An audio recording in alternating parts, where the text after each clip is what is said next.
ഇപ്പോൾ ആർ ശ്രീജിത്ത് കൂടി ചേരുന്നുണ്ട്. ശിശുക്ഷേമ സമിതിയുടെ ഓഫീസിൽ നിന്നാണ് ശ്രീജിത്ത് ചേരുന്നത്. ശ്രീജിത്ത്, ഈ സ്ഥലത്ത് ഇവിടുത്തെ ഈ സംരക്ഷണ കേന്ദ്രത്തിൽ വെച്ചാണ് ഈ ക്രൂരത അരങ്ങേറിയെന്നാണ് മനസ്സിലാക്കുന്നത്. ജനറൽ സെക്രട്ടറി തന്നെയാണ് പരാതിക്കാരനും. അവിടെ ഈ അധികൃതരുടെ ആരുടെയെങ്കിലും പ്രതികരണം ലഭ്യമാകുന്നുണ്ടോ ഈ ഘട്ടത്തിൽ? ഗോകുൽ, സംസ്ഥാന ശിശുക്ഷേമ സമിതിക്ക് കീഴിലുള്ള സംരക്ഷണ കേന്ദ്രത്തിലാണ് കുട്ടിക്ക് ഈ ദുരനുഭവം നേരിട്ടത്. കുട്ടിക്ക് നേരിട്ട ക്രൂരത ആണ് ഇപ്പോൾ ഈ സംരക്ഷണ കേന്ദ്രത്തെ മാധ്യമ ശ്രദ്ധയിലേക്ക് കൊണ്ടുവന്നിരിക്കുന്നത്. ഈ വിഷയത്തിൽ നമ്മളോട് പ്രതികരിക്കാൻ ശിശുക്ഷേമ സമിതിയുടെ general secretary GL Arun Gopi നമ്മളോടൊപ്പം ചേരുന്നു. അരുൺ, ശിശുക്ഷേമ സമിതി പതിറ്റാണ്ടുകളായി ഇത്തരം ഒരു സംരക്ഷണ കേന്ദ്രം ഇവിടെ പ്രവർത്തിക്കുന്നതാണ്. എന്താണ് ഈ സംഭവിച്ചത്? കഴിഞ്ഞ 2 ദിവസങ്ങൾക്ക് മുമ്പ് കുട്ടിയുടെ ബട്ടക്സിൽ ഒരു നുള്ളിയ നഖത്തിൻ്റെ ഒരു പാട് ശ്രദ്ധയപ്പെട്ടു. ആ നഖത്തിൻ്റെ പാട് ശ്രദ്ധയപ്പെട്ടതിനെ തുടർന്നാണ് നിയമപരമായ നടപടി സ്വീകരിക്കാൻ വേണ്ടി ഞങ്ങൾ തീരുമാനിച്ചു.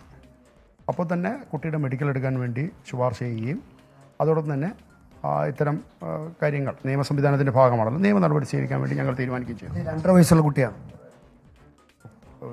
കുട്ടിയുടെ എന്താണ് ചെറിയ പ്രായം അപ്പോൾ ഞാൻ പറഞ്ഞല്ലോ, കുട്ടിക്ക് ഒരു ഐഡൻറ്റിറ്റി ഉണ്ട്. അപ്പോൾ അത്തരം കാര്യങ്ങൾ പുറത്ത് പറയുന്നത് വെളിപ്പെടുത്തുന്ന കാര്യങ്ങൾ വേണ്ട, അത് നിയമപരമായി കഴിയുകയില്ല. പക്ഷേ 3 വയസ്സിന് താഴെയുള്ള കുട്ടിയെന്ന് പറയുന്നത് ഇത് എങ്ങനെയാണ് ശ്രദ്ധയപ്പെട്ട് കുളിപ്പിക്കുമ്പോഴാണോ? കുട്ടിയെ കുളിപ്പിക്കുമ്പോൾ തന്നെയാണ് ശ്രദ്ധപ്പെട്ടത്. പിന്നെ എന്നാ സംഭവിച്ചെന്നാണ് കരുതുന്നത്? അത് പോലീസ് അന്വേഷണത്തിൻ്റെ ഭാഗമായിട്ട് ഇരിക്കുന്ന സംവിധാനം.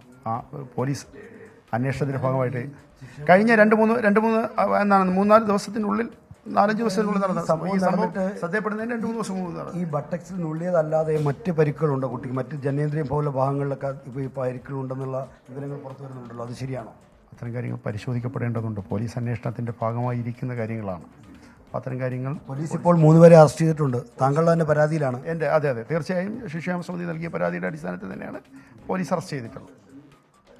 അപ്പോൾ ഈ ഒരു യഥാർത്ഥത്തിൽ ഇവിടെ നടന്ന സംഭവങ്ങളുടെ ഒരു വ്യക്തത സെക്രട്ടറിക്ക് ഇല്ലേ? കൃത്യമായ വ്യക്തത ഉണ്ടായതുകൊണ്ടാണല്ലോ ഇക്കാര്യത്തിൽ നടപടി സ്വീകരിക്കാൻ വേണ്ടി തീരുമാനിച്ചത്. വ്യക്തതയില്ലെങ്കിൽ നടപടി സ്വീകരിക്കേണ്ട കാര്യമല്ലല്ലോ. ഇതിവിടെ ഒളിച്ചു വെച്ചാൽ മതിയല്ലോ. ഇത് ഒളിച്ചു വയ്ക്കാനോ മറച്ചു വെക്കപ്പെട്ടല്ലേ? ഈ സംഭവം നടന്ന 2 ദിവസം കഴിഞ്ഞത് പുറത്തറിയാൻ വൈകിയില്ലേ? ഞങ്ങളെ ശ്രദ്ധയിൽ വന്ന ആ ഘട്ടത്തിൽ തന്നെ ഞാൻ പറഞ്ഞ ഇവിടെ താങ്കൾ ദൈനംദിനം കുട്ടികളെ പരിപാലിക്കുന്ന ആളല്ലല്ലോ, ഇവിടുത്തെ മേൽനോട്ടത്തിലുള്ള ഉദ്യോഗസ്ഥരൊക്കെ ഉണ്ടല്ലോ. അതുതന്നെയാണ് അവരുടെ ശ്രദ്ധയിൽ വന്ന ആ ഘട്ടത്തിൽ തന്നെ. ഞാൻ പറഞ്ഞത് നഖം കൊണ്ട് നുള്ളിയ പാട് ഞങ്ങളെ ശ്രദ്ധയിൽ വന്ന ഘട്ടത്തിൽ തന്നെ എന്ത് ചെയ്തു? സ്വാഭാവികം ജനറൽ സെക്രട്ടറി അടുത്തേക്ക് വന്നു. ജനറൽ സെക്രട്ടറി അടുത്തേക്ക് വന്ന സമയത്ത് ആ നിമിഷം തന്നെ എന്ത് ചെയ്തു? നിയമപരമായ നടപടിയിലേക്ക് പോകാൻ വേണ്ടി പറയുകയും അപ്പോൾ തന്നെ നിയമപരമായ നടപടി ശുപാർശ ചെയ്യുകയും മറ്റു കാര്യങ്ങളും ചെയ്തിട്ടുണ്ട്. ഈ അറസ്റ്റിലായ 3 ജീവനക്കാരുടെ കാര്യത്തിലും മറ്റ് ഈ ഡ്യൂട്ടി സമയത്തുണ്ടായിരുന്നവരുടെ കാര്യത്തിലും എന്ത് നടപടിയായി ഇപ്പോൾ എടുത്തിട്ടുള്ളത്?